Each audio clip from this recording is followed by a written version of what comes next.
이정현 새누리당 새 대표를 저희가 중계차로 연결했습니다. 대표님 안녕하십니까? 네, 안녕하십니까. 이정현입니다. 네, 좀 늦었지만 축하드리겠습니다. 감사합니다. 그때 당시에 보수정당에서 처음 호남 대표가 나왔다는 부분을 언론에서는 제일 많이 주목을 했었는데요. 대표님 스스로는 어떤 부분이 제일 당시에 감회가 깊으시던가요? 혁명이죠. 사실 해방 이래로 보수 정당에서 당 대표를 호남 출신으로 새누리당 당원과 국민들이 뽑아주신 것도 그 자체가 참 정치적인 대변화 아니겠습니까? 네네. 그렇지만 또 저는 호남 출신의 2명 있는 국회의원 중에 1명이고 사실상 저는 캠프도 차리지 않고 이렇게 국민 전체를 상대로 해서 저의 진정성을 호소했는데 또 그걸 받아들여줬다는 이런 정말 국민들의 정치 의식의 변화, 또 그런 변화를 바라는 국민들의 생각, 놀랍기도 하고 저희 정치권이 정말 비중 있게 앞으로 생각을 해야 될 부분이라고 생각합니다. 네, 당선되고 이틀 만에 박근혜 대통령 만나셨고 25분 독대를 하셨고요. 그 당시에는 자세한 내용은 공개를 하지 않으셨는데 혹시 다음 대선에 대한 어떤 언급이나 얘기도 있었습니까? 두 분 사이에?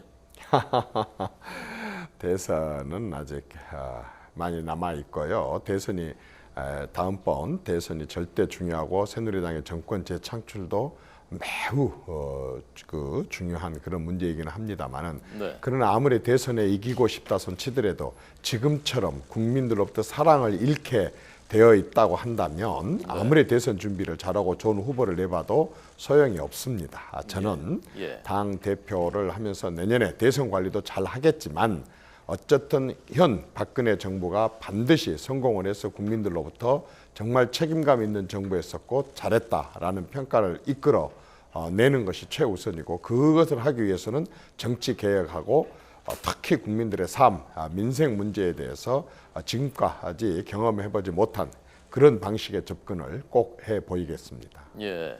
그러면 당청 관계를 앞으로는 이런 식으로 하자.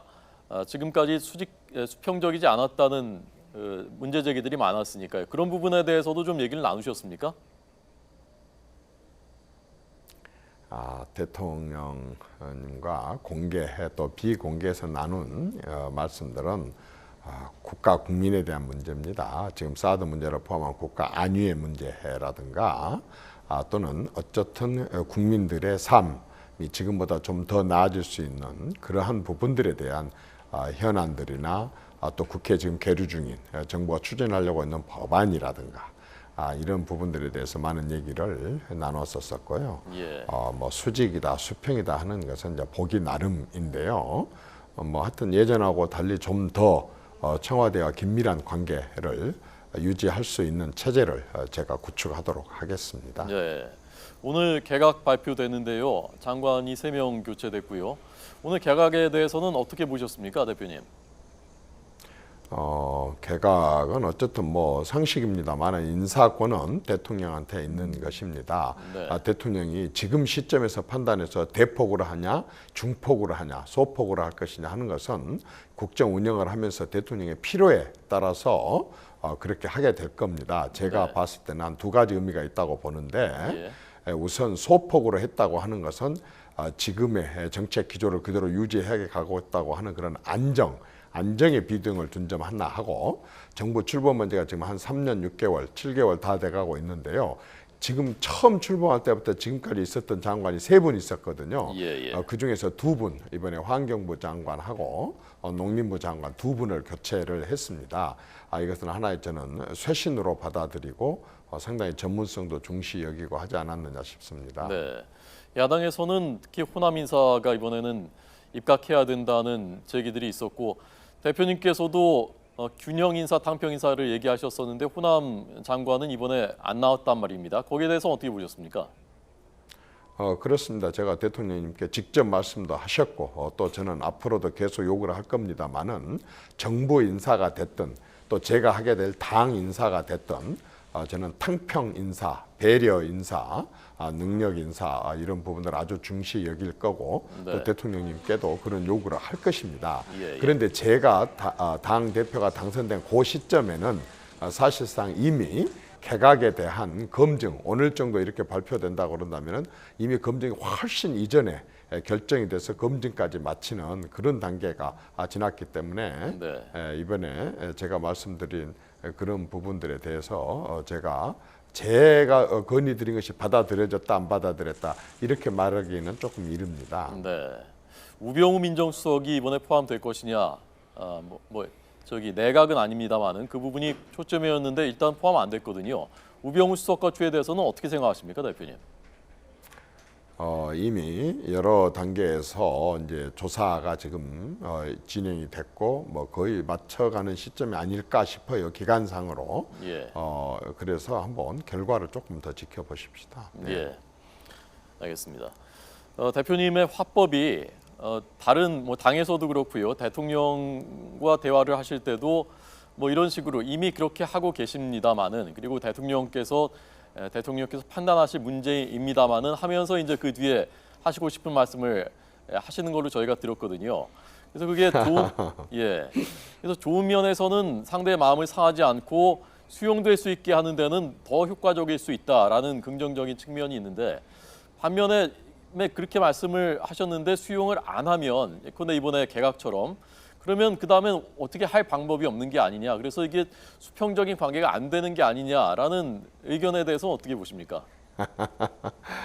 너무 수평 수직 했으니까 그렇게 보시는데 예. 사람들이 다 이제 아까 뭐 화법이란 표현을 썼습니다만은 감히 네. 뭐 제가 말하는 것도 화법이라까지 말씀드리기는 뭐합니다만은 저는 모든 사람들과의 대화에서 대통령님이 아니어도 어떤 누구하고 대화할 때도 또 어떤 예를 들어 제가 어떤 걸 지적을 할 때는 그분의 장점 또는 좋은 점 이런 부분들을 충분히 얘기를 하고 그럼에도 불구하고 이런 것은 고쳐야 되고 이러한 것은 하고 이제 늘 주문도 하기도 하고 또 지적도 하기도 하고 하는 것은 제가 일상에서 쓰는 그런 화법입니다. 대통령님께만 그렇게 하는 게 아니고 누구에게나 제가 일반적으로 제가 살아가면서 늘 하는 그런 화법 그런 방식으로 상대를 배려하고 존중하고 하는 그러한 제 자세가 몸에 배어 있어서 그렇게 하게 되는데요.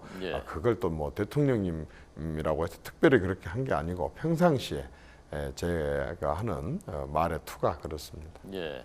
지금도 그 당직자들 후배 당직자들한테도 그런 식으로 말씀하십니까? 뭐 시키실 때도요?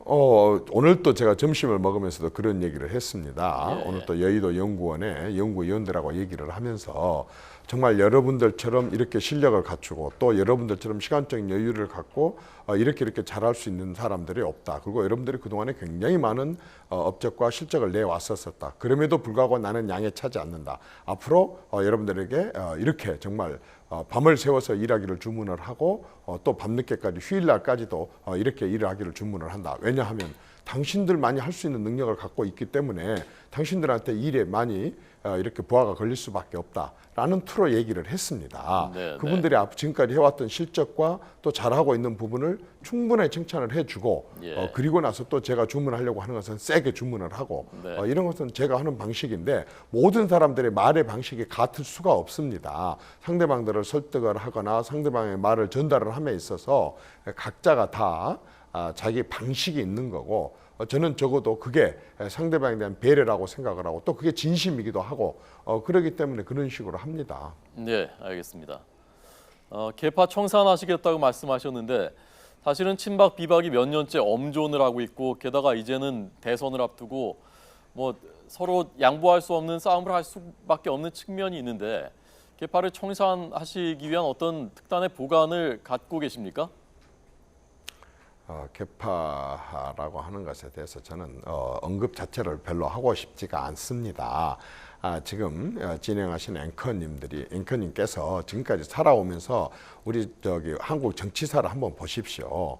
노무현 정권 때도 친노가 있고 반노가 있고 비노가 있고 또 같은 노무현 정권 때도 호남 민주당을 갈라서서 민주당이 되고 이거는 열린 우리당이 되고 지금도 더불어민주당이 멀쩡한 야당으로 있다가 또 국민의당으로 쪼개져 가지고 저렇게 갈라질 정도로 그렇게 어디든지 주류와 비주류가 있게 마련이고, 어디든지 우리 사회에는 일반 회사에서도 같이 공채로 들어간 사람 중에 누가 먼저 사장이 됐다 그러면 그 사람 중심에 또 따르는 사람이 있고, 그러지 거기서 탈락된 사람의, 이건 자연스럽게 우리 사회에서 주류와 비주류로 나눠지게 되거든요. 네. 다만 그렇게 주류와 비주류가 나눠져 가지고 그걸 내부에서 정말 끝간데 없이 죽고 살기로 싸우는 것을 방치하고, 그런 싸움을 부채질하고 부추기고 또 그런 식으로 한편에 서서 당을 이끌고 이렇게 저는 하지 않겠습니다. 그래서 저는 그런 개파를 들먹이고 막 이렇게 해서 강조를 하고 이렇게 하지 않고, 우리가 새누리당이라고 하는 조직 안에 기왕 들어와 있으니까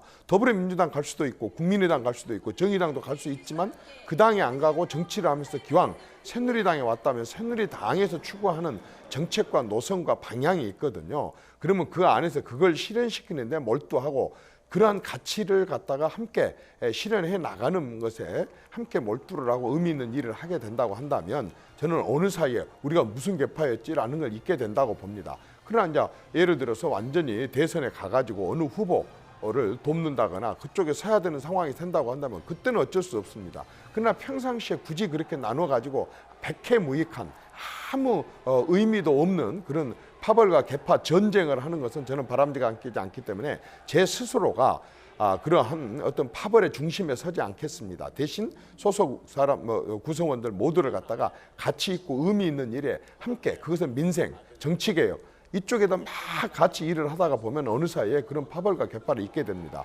저는 당선되고 나서 소위 비주류라고 하는 거의 대부분의 의원님들께 다 전화를 드렸습니다. 너무 흔쾌하게 축하한다 그러고 내가 또 많이 앞으로 의지하겠다, 도와달라고 했고 그렇게 하겠다고 그런 대화를 나눴습니다. 저는 평상시에 그분들하고 그렇게 지내거든요. 예, 알겠습니다.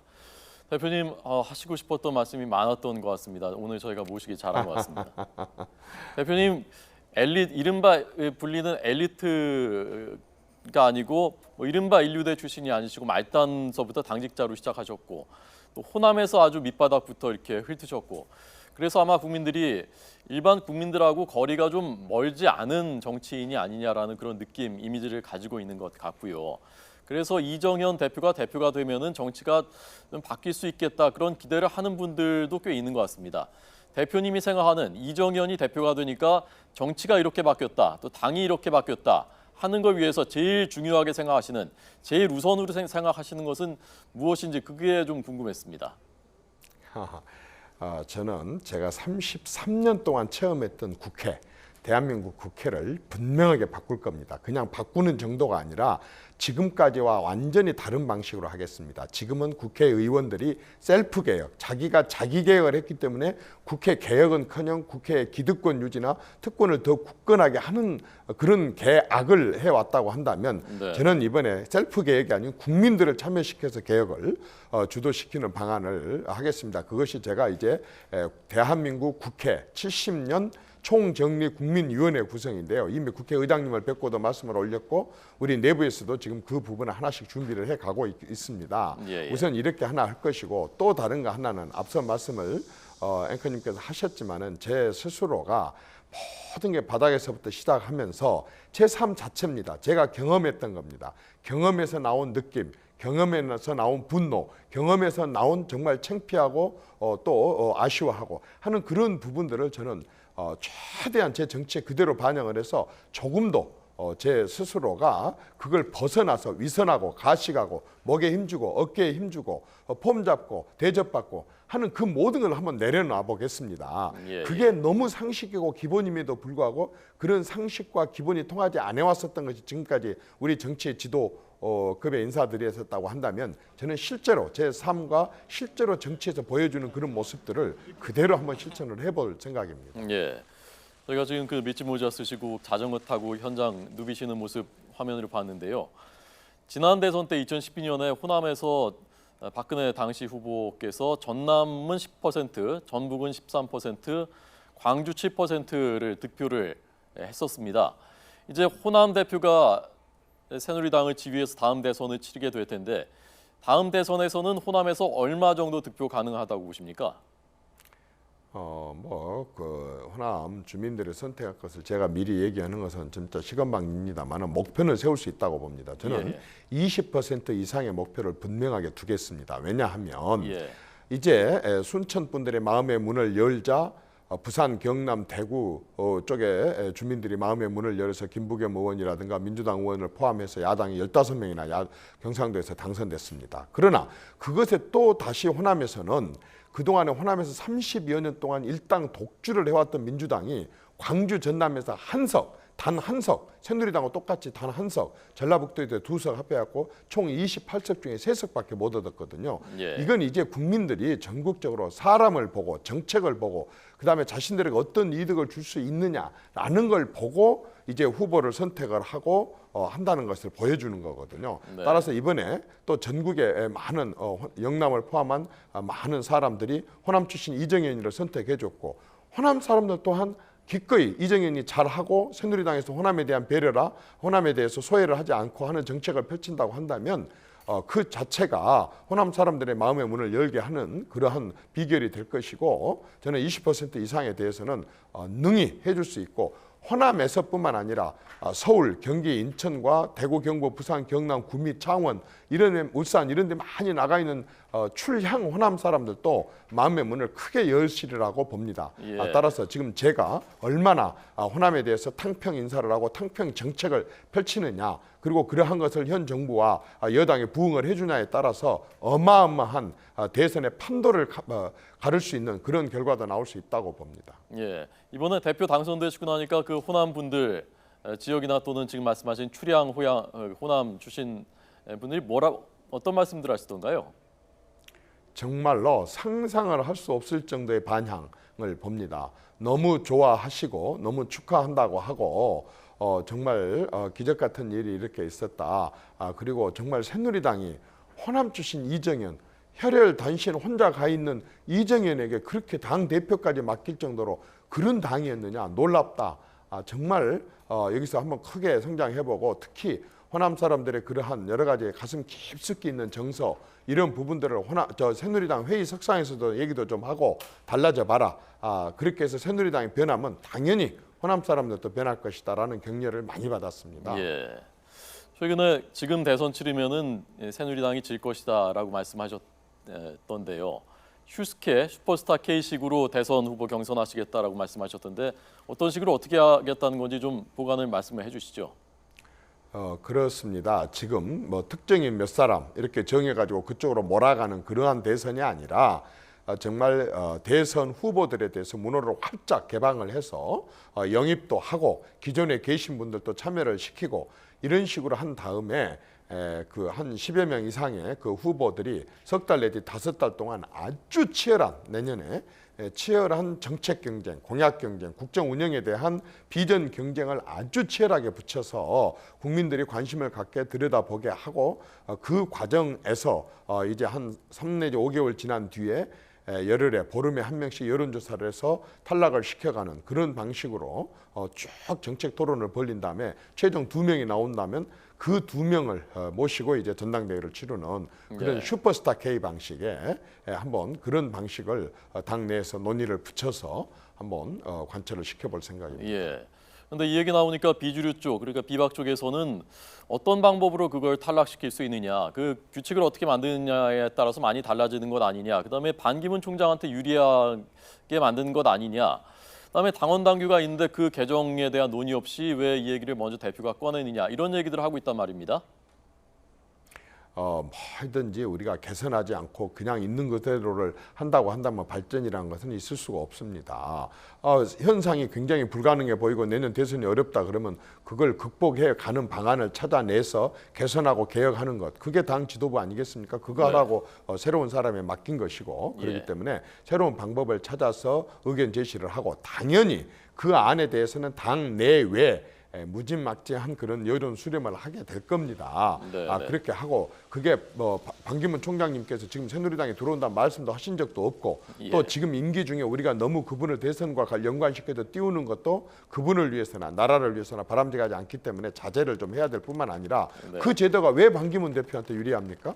누구든지 말 잘하고 정책 좋은 거 준비하고 국민 잘 설득할 수 있는 그런 능력을 갖고 있고 부족함이 없다고 한다 그런다면 누구에게나 기회가 똑같이 주어지는 이 경쟁 방식, 무한 경쟁 방식이 가장 공정하고 가장 주류든 비주류든 누구를 막론하고 훨씬 더 그 좋은 기회를 주어지게 되는 것인데 그것이 누구한테 유리한다거나 이것은 그건 지나친 패배주의라고 봅니다. 그래서 저는 그렇게 말하신 분들하고 아직은 토론할 단계가 아니니까 의견으로 이렇게 제시를 한 거고 어떤 누구에게도 불리지 않는 규정을 만드는 것 그게 제가 가장 말하자면 중점을 둔 사안이게 될 것입니다. 예.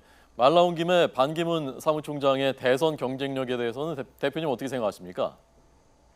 앞서도 말씀드렸다시피 현재 유엔 사무총장입니다. 정말 100년에 한 번 나올까 말까 하는 한국 출신 유엔 사무총장이 지금 임기를 금년 말까지를 두고 있기 때문에 예. 그때까지는 가급적이면 대선과 연관해서 그분을 흔드는 것은 바람직하지 않다고 봅니다. 우리 정치권이 조금 자제를 하는 게 좋을 것 같습니다. 예, 알겠습니다. 그렇게 말씀하시니까 더 안 여쭤보겠습니다.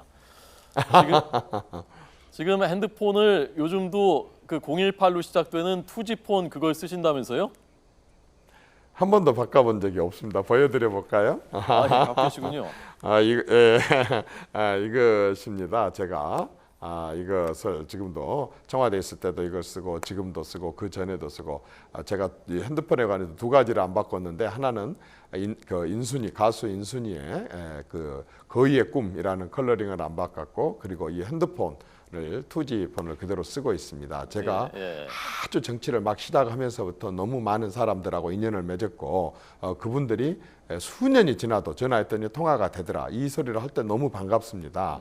그래서 저는 이걸로 하고 사실 스마트폰이 있습니다. 그래서 그건 검색할 때 쓰고 이건 정말 인간적인 교류를 하는 그런 매체로 쓰고 있습니다. 예. 아니 전화번호를 바꿔도 스마트폰으로 바꾸셔도 그게 자동으로 연결돼서 다 연락은 될 텐데요. 한 뭐 1년이나 2년 지나면 그게 안 된다고 하는데 그냥 뭐 제가 좋아서 018 그대로 쓰고 있습니다. 예. 지금 그 투지폰에 그 박근혜 대통령님과 직통으로 통화할 수 있는 번호도 거기 들어 있습니까? 그건 말씀 안 드리겠습니다. 최근에 그 두 분이서 직접 통화하신 건 언제입니까? 최근에. 통화는 했습니다만은 그것도 말씀 안 드리겠습니다. 예, 그 폰으로 하셨죠? 그 폰으로. 네네. 예, 그 거위의 꿈 7년째 안 바꾸셨다고 하는데 혹시 바꾸신다면은 혹시 생각하신 뭐 노래가 있는지, 뭐 좋아하는 가수 누군지. 지금은 없습니다. 지금은 없고 저는 좀 솔직히 말해서 지금 우리 나이로 59세인데요. 워낙 트로트를 좋아해서 저 혼자 퇴근하다가 청와대 수석 시절에도 그랬고 뭐 엊그저께 대표 당선돼 갖고도 너무 피곤하면 집 근처에 노래방에 혼자 가가지고 트로트 노래를 그 메들리를 1시간 동안 그 입력을 시켜놓고 혼자서 부르고 들어가기도 하고 그럽니다. 노래는 잘 못 부르지만 저는 뭐 특정 가수보다는 트로트 노래를 좋아합니다. 예, 1시간 동안 혼자서 노래방에서요 트롯 메들리를. 그 자주 그럽니다. 그것은 가끔씩 그런 게 아니고 스트레스 쌓이거나 피곤하거나 좀 이렇게 하고 싶을 때 제가 가장 자주 하는 게 그겁니다. 예, 알겠습니다. 마지막으로 그 가방 누가 들어주고 뭐 국회의원 되고 대표 됐다고 그거 싫어하신다고 하는데 지금도 가방 직접 들고 다니십니까? 대표 된 다음에? 정말 전 너무 싫습니다. 차 문 열어주는 거, 또 뭐 들고 나오는데 그거 받아주는 거, 그리고 뭐 이렇게 특별하게 대접하려고 하는 거, 그것은 정말 저 싫습니다. 그것은 그게 이제 왜 무슨 정말 어색하기도 하고 싫기도 하지만 바로 그러한 자세, 그래서 뭔가 나가 특별한 사람이라고 하는 특별한 대접을 받는 위치에 있는 사람이라고 하는 그 자체가 다른 모든 이제 생각과 또 다른 행동을 지배를 하게 됩니다. 그게 형식인 것 같아도 그게 행동을 지배를 하게 됩니다. 그래서 나는 특별한 사람, 그래서 다른 사람들을 대할 때에 어떤 대접받고 싶어 하거나 또 기분 나빠하거나 또 귀찮아한다거나 일반 사람들을 대할 때 그런 식으로 성격 자체가 변하게 됩니다. 예. 저는 정말 그런 부분들은 한번 우리 정치권의 그런 문화를 자연스럽게 아무것도 아닌 것 같지만 바로 그러한 문화가 권위주의로 연결이 돼가지고 정말 그 힘없고 가난하고 소외되고 좌절하고 하는 사람들을 소홀할 수 있기 때문에 그런 부분은 저는 꼭 한번 제가 문화 자체를 좀 바꿔보고 싶습니다. 예, 알겠습니다. 이정현 새누리당 새 대표에게 들었습니다. 저희가 중계차로 연결을 했는데요. 직접 한번 나와주시면 지금 오늘보다 조금 더 제가 공세적으로 한번 그 인터뷰를 할 수 있도록 기회를 주시기 바라고요. 저희가 더민주도 새 대표가 뽑히면은 오늘 25분 얘기 나눴는데 그만한 시간 저희가 인터뷰하도록 하겠습니다. 바쁘신데 연결해 주셔서 정말 고맙습니다. 잘 들었습니다. 감사합니다.